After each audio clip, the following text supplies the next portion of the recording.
Hey everyone, thanks so much for tuning in. In today's video we're going to be taking a look at this knife, which is a collaboration between Tashi Bharucha and Gerry Mcginnis, also known as the Rowdy HiTech. So let's get into the specs on this particular one then. So we're looking at a knife with a blade length of 3.5 inches, handle length of 4.6, overall of about 8.1 inches there, and then the handle thickness is just about 0.5 inches and weighs in at 5.15 ounces. So this is a titanium frame lock flipper. I believe you could potentially classify this as a Midtech of sorts. Now before doing this video, I typically like to try to get in touch with the maker just to verify how it was made.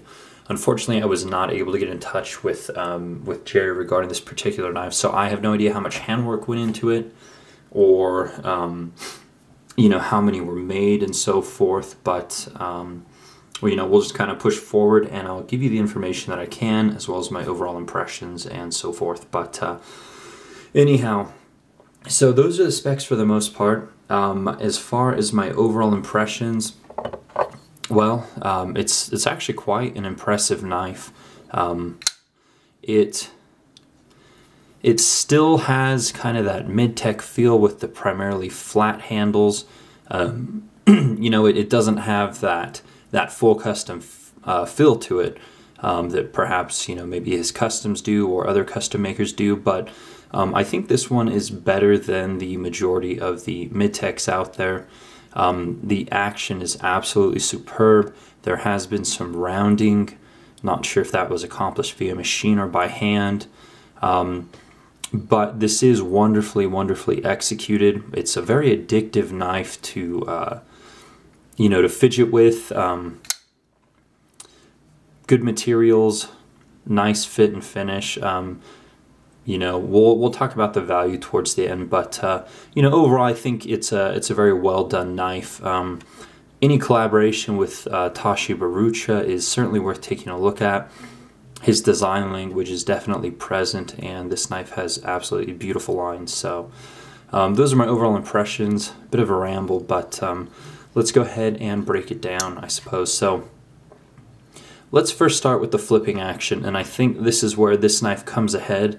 Not only of Midtechs, but this knife has better action than most customs as well. So here's the flipper tab, small amount of jimping, and there is a cutout, which I've seen on a few other of Tashi's designs, but does make accessing the flipper tab fairly simple, and it does rock it out. Now this thing is so incredibly smooth. It is dangerously smooth.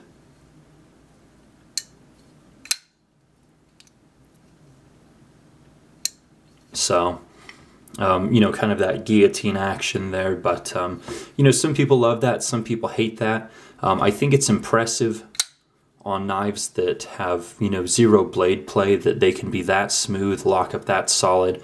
You know, even if we disengage the lock bar, it's still just as solid, even without the lock bar pushing up on the tang of the blade. So to be that smooth and that solid at the same time, I don't know how he does it. It's wizardry.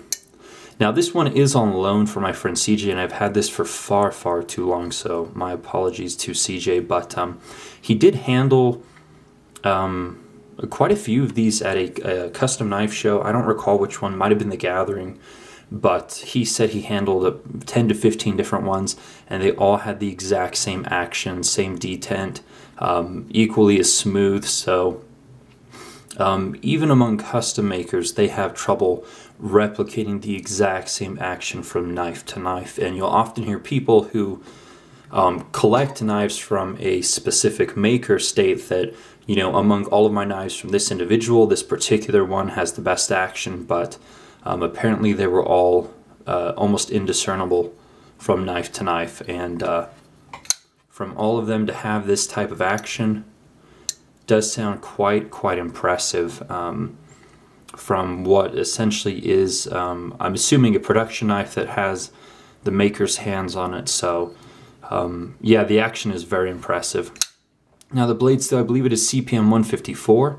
There are no markings aside from the prominent Tashi Bharucha logo, which fairly large on the knife, but I do like his logo. I don't really know much about Tashi. It has a Japanese look and feel to it, but you know, even though it's quite prominent, I don't really feel that it detracts from the knife necessarily. So I think his logo is pretty cool, is I guess the short and skinny of it. So Stonewash Finish does have a flat grind, comes down to a nice keen edge, and this knife is ridiculously sharp. I'm wearing sleeves right now, so I can't do a shave test, but this thing will absolutely shave. So yeah, incredibly smooth, incredibly sharp. The blade is nicely tucked into the frames. The cutout is attractive. Just a beautiful design. Again, Tashi's designs are without question well done, very high demand. He only collaborates with the best of the best. I mean, Peter Carey, Elishewitz, Les Voorhees. I was looking at a list of all his different collaborations earlier, and they were without question some of the best makers out there. So this is my first time with a Mcginnis, but he is a tremendously popular maker right now. Everyone who gets his knives really likes them. The quality and the fit and finish is said to be perfection. So this one, fit and finish is absolutely perfect. No flaws whatsoever on the actual knife. So anyways, I think that's it for the blade. Again, just that action. The only other knife I have that's probably this smooth would be my Custom Knife Factory Sequoia.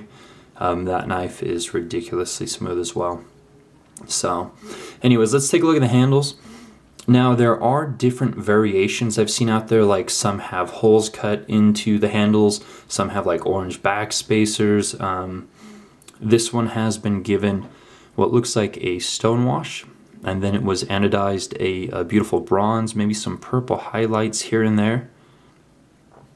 I believe a G10 back spacer here.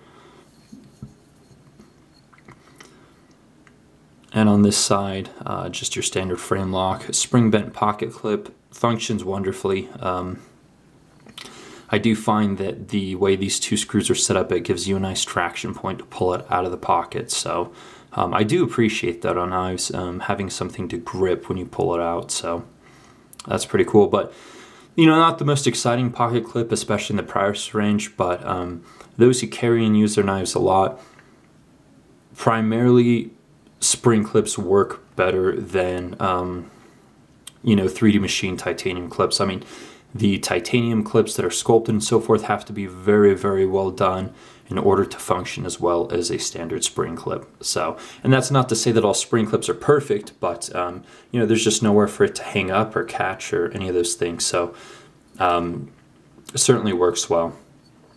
But let's take another look at that stonewashed finish. And then bronze anodized over the top. So lockup, it's actually pretty early, might be, you know, only 30, maybe 40% or so, but zero stick whatsoever. There's just no stick on this knife at all, and I believe it came that way. So it doesn't matter how hard you flip it, just zero stick, and again, rock solid lockup. I'm not sure if it's going to show, but you don't have the titanium lock bar here making full contact. Maybe there's only about just about half of the lock face sitting on the tang of the blade. So, you know, there's some room to work over and so forth, but a really impressive lockup. So, anyhow, as I mentioned, the backspacer, I think it's G10. But the sculpting or the shaping on the back of the knife here certainly aids in the ergonomics, and I think it sets this one apart a little bit over a lot of the other Midtechs that are out there that are just straight, flat, handles that, you know, comfortable but not incredibly comfortable. This one is a step above. And I don't know how this was accomplished. That would have been a good question, you know, by hand or by machine, but anyhow. So 4 kind of divots here. Does aid in the grip a little bit, but ergonomically speaking, this, again, the knife's fairly comfortable.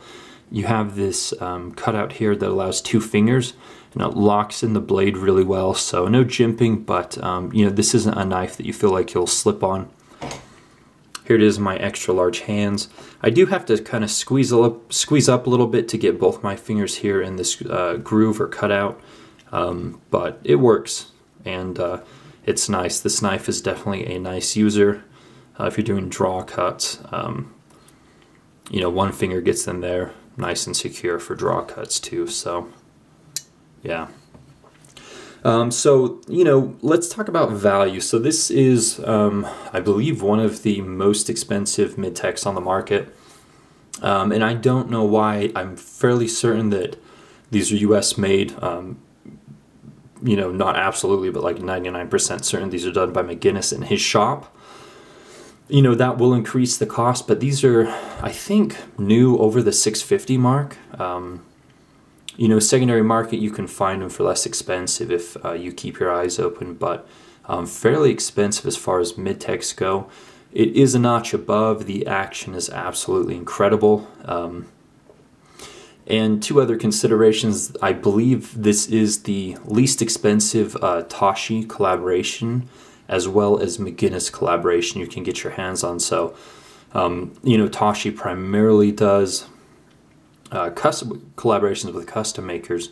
I can't think of any collaborations he's done with production companies. If I'm wrong, let me know in the comments.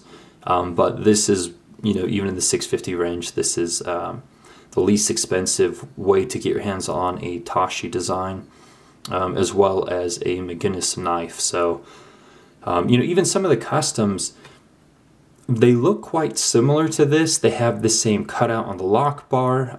You know, obviously the handle's shaped different, but they look like they're constructed in the same manner, except for the blade, which you know, might have a different, you know, different grind. You know, thinking of like the Horton collaborations, things like that.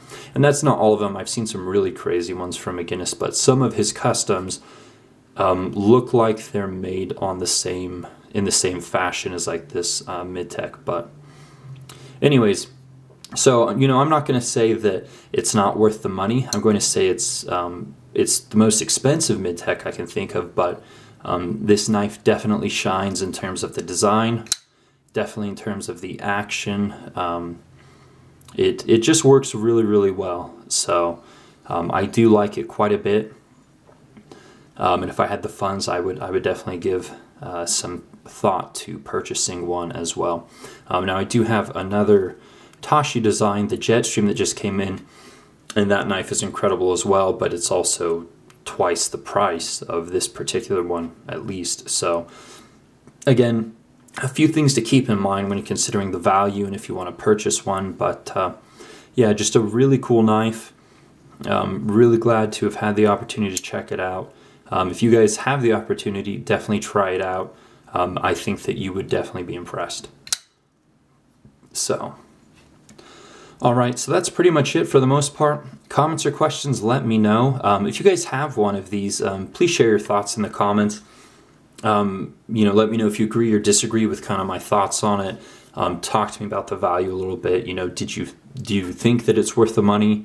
Is it too expensive? You know, the market will dictate price, of course. So, you know, if on the secondary market prices are dropping, then it is what it is. But anyways, thanks so much, my friend CJ, for letting me borrow this.